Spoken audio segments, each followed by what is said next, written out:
ফেসবুকে মুসান্না আল ফায়াজ নামের এক ব্যক্তি তিনি রোববার এই স্ট্যাটাস দিয়েছেন ফেসবুকে যে বইমেলার 128 নম্বর স্টলে যে কোনো মূল্যে গুড়িয়ে দিতে হবে। সেখানে সব্যসাচী প্রকাশনার যে প্রকাশক শতাব্দী ভব তার সম্পর্কে বেশ কিছু তথ্য দিয়ে আরেকটি স্ট্যাটাস দিয়ে ওই একই পেজ থেকে সেটি ভাইরাল করার জন্য আহ্বান জানানো হয়।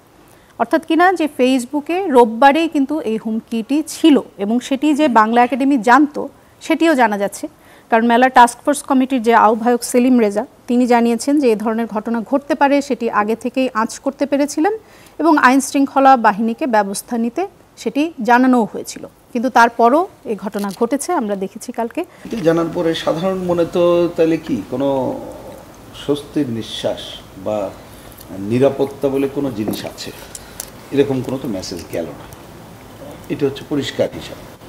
এবং ঘটনাটা আপনি দেখেন যে এই ঘটনায় পর্যন্ত আমাদের প্রধান উপদেষ্টা বিবৃতি দিতে হবে, উনি বিবৃতি দিলেন।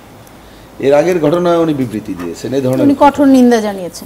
এই ধরনের ঘটনা ফেসবুকে দেওয়া, এই ধরনের মব কোড আনকোড তৈরি করে অ্যাটাকের জায়গায় যাওয়া, এবং এইটার প্রশাসন বলে কোনো জিনিস আছে বলে তো মনে হচ্ছে না। আমি মুক্ত চিন্তা, মুক্ত বুদ্ধি, ভয়ের সংস্কৃতিবাদ ওগুলো আলোচনা বাদই দিলাম, মানে ওই রকম একটা পরিবেশ হলে তো এটা দরকার ছিল না। কিন্তু এবং এখন কিন্তু অপারেশন ডেভিল হান্ট চলছে, হ্যাঁ সেটা তো একটা আসছে পরে। তাহলে এই যে ঘটনাটা এটা তো খুবই মানুষের কাছে খুবই একটা কি বলবো যে খারাপ বার্তা, যে আমরা যে 24-এর গণ অভ্যুত্থান যেটা সংগঠিত করলাম সেটা তো একটা অনেকগুলো আকাঙ্ক্ষার মধ্যে একটা ছিল কোনো ভয়ের পরিবেশ থাকবে না, একটা মুক্ত চিন্তা, মুক্ত বুদ্ধির চিন্তা, দ্বিমত প্রকাশের সাথে মতের থেকে দ্বিমত প্রকাশ, এই শব্দটাও সামনে আসছে। আগে আমরা বলতাম মত প্রকাশ বা মতামতের কথা বলতাম, কিন্তু কংক্রিট ফর্মে যেটা আপনি বললেন যে দ্বিমত প্রকাশের জায়গা থাকবে।